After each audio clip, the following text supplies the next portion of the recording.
बिस्मिल्लाहिर्रहमानिर्रहीम। नाज़रीन हज़रात, आप सभी को अस्सलामु अलैकुम। मैं ये उम्मीद करता हूँ कि आप सभी लोग खैरियत से होंगे। आज की इस वीडियो में हम जानेंगे हज़रत अली यशा कौन थे और उन्हें खिलाफत कैसे अता हुई। तो वीडियो शुरू करने से पहले मेरी आप सभी से गुजारिश है कि आपने अभी तक अगर हमारे चैनल को सब्सक्राइब नहीं किया है तो पहले सब्सक्राइब कर लें और साथ ही इस वीडियो को एक लाइक कर दें। तो चलिए वीडियो को शुरू करते हैं।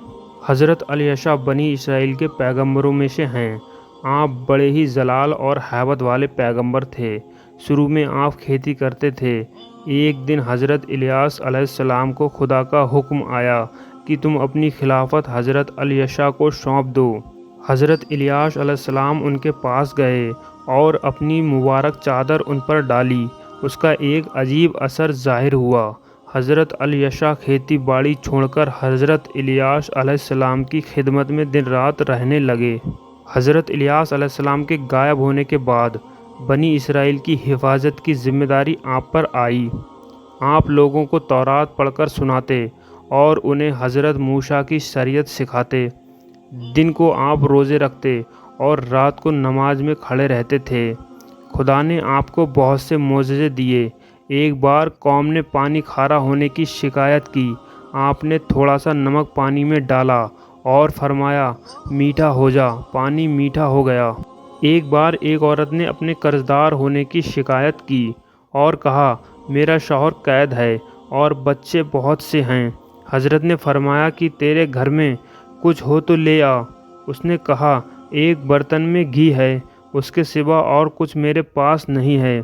आपने फरमाया घी को एक बर्तन से दूसरे बर्तन में डाल और दूसरे से तीसरे बर्तन में, इसी तरह घी डालती जा। औरत ने इस पर अमल किया। उसके घर के तमाम बर्तन घी से भर गए। उसका सारा कर्ज अदा हो गया और उसकी गरीबी दूर हो गई। आपका तीसरा मोजज़ा यह है कि जब बनी इसराइल पर कोई दुश्मन चढ़ाई करना चाहता था तो हज़रत अली यशा को पहले से इसकी खबर हो जाती थी और वो बनी इसराइल को दुश्मन के इरादे की खबर दे देते थे और लड़ाई की तदबीर उन्हें सिखाते।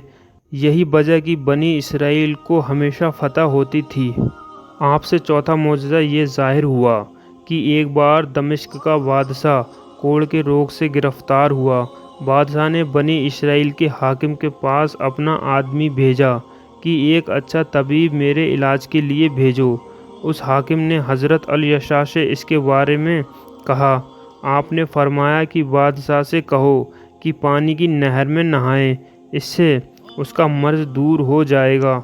बादशाह ने ऐसा ही किया और उसे इस रोग से छुटकारा हासिल हुआ।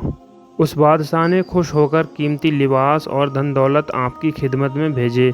आपने कबूल न किया, लेकिन एक खादिम ललचा गया और उसने चुपके से उसमें से कुछ ले लिया। जब हज़रत को इसकी खबर हुई तो आपने बद्दुआ की।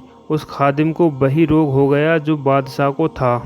और पांचवा मोजज़ा यह ज़ाहिर हुआ कि एक बार कहत की वजह से अनाज बहुत महंगा हो गया और फ़ौज ने दोनों तरफ से बनी इसराइल को घेर लिया। हज़रत ने फरमाया कल गल्ला इतना सस्ता हो जाएगा कि लोग हैरान हो जाएंगे। बादशाह के हाजिब ने हंसकर कहा अगर खुदा आसमान के दरवाज़े खोल दे और अनाज बरसाए तब भी गल्ला सस्ता न होगा।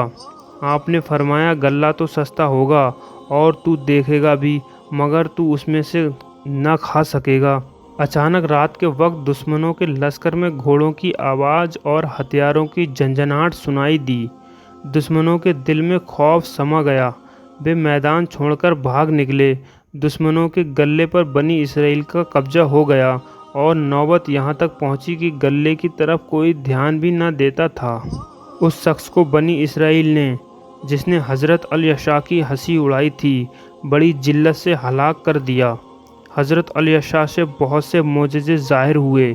बनी इसराइल कभी तो उनकी पैरवी करते और कभी नाफरमान हो जाते। जब आपका आखिरी वक्त आया तो ज़ुल्किफ़्ल को अपना खलीफा मुकर्रर किया और फिर आपने दुनिया से कूच किया। तो मेरे प्यारे दोस्तों, हज़रत अली यशा का वाक़या मुकम्मल हुआ। आने वाली वीडियो में हम जानेंगे हज़रत ज़ुल्किफ़्ल